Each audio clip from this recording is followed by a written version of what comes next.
I'm sure you've heard what's going on in real estate nationwide, but do you know what's happening here in Southeast Michigan? Don't get tied down by the media with all the crazy headlines.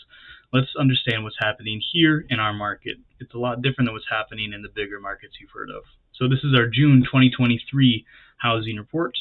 The takeaway here is that supply and demand are pushing the market. There are not enough listings to satisfy the demand. So looking at this chart right here, this is year over year monthly listings. So how many listings are taken here in Southeast Michigan and put up on market, right? You can see that compared to last year, January is pretty stable. Just last year outpaced what's happening this year. Obviously, in the colder months, there are less listings and less sales, and then that grows as we get into the warmer months. That is happening, and we are seeing that same cycle happen today. The difference is that last year was just so much faster growing than this year. So we are down year to date, January through May, new listings. And because there are not as many listings being taken, there aren't as many sales. But that doesn't really mean that anything's happening with the sale price. While we're down 20% in listings, we're only down 2% overall. Southeast Michigan, it's a very big area. We're only down 2% in average sales price.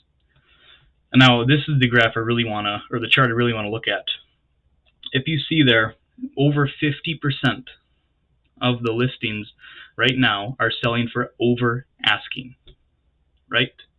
And that is moving with the market. Obviously, in the summer, that's going to happen way more, all right? But 15% of those are actually selling at asking. So that means 65%, a little bit more, of the listings are selling for at or over asking. That is supply and demand. Hands down, that's all it is. So even though the market is shrinking, there's a lot less activity, it's not really damaging sales price. It's not damaging home values here in Southeast Michigan. And I want to cover the two markets that are really the primary markets here in Southeast Michigan. So again, we're down listings, we're down new sales, but we're not getting hammered on values here. So here's Oakland County. Oakland County is actually in the positive for average sales price. Yes, we're down 25% new listings, right? That's from last year to this year. So what that's saying is that because there are so few homes and still so many buyers, it's still actually slowly creeping up our home values. So average sales price is 2% up from this time last year. Okay. Macomb County, we're going to scroll down there, is another one that drives our market.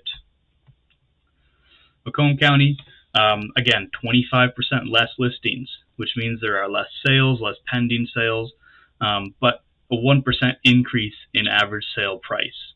Again, we're going back to this one all the way up at the top.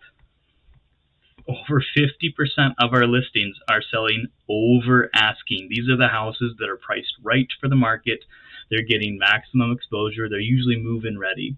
And then 15% of those are selling at list, right? So the market is still moving. There's a lot less activity. It's not growing as fast as it was, but that's because the last few years were unicorn years. They were record high peaks in the market. And we're just coming off of that very slightly, as you can see. It's not like values are down 10%, 20%, like a lot of people think they're waiting for. Our values are only 2% down in Southeast Michigan. You can compare that to Miami, you can compare that to California, New York, any of those markets, right? But what's happening here in Southeast Michigan is just a very small, very slight slowdown. Less activity, still high demand. Now what's going to happen when interest rates eventually do come back down is we're going to start seeing these numbers maybe swing a little bit greater and maybe match more of the pace that was happening in 2022. Again, that's my guess. But the takeaway is that supply and demand are still driving the market. There are still not enough new listings to satisfy the demand of all the buyers out there. So I wouldn't be surprised if we see a little bit more positive growth from this time next year.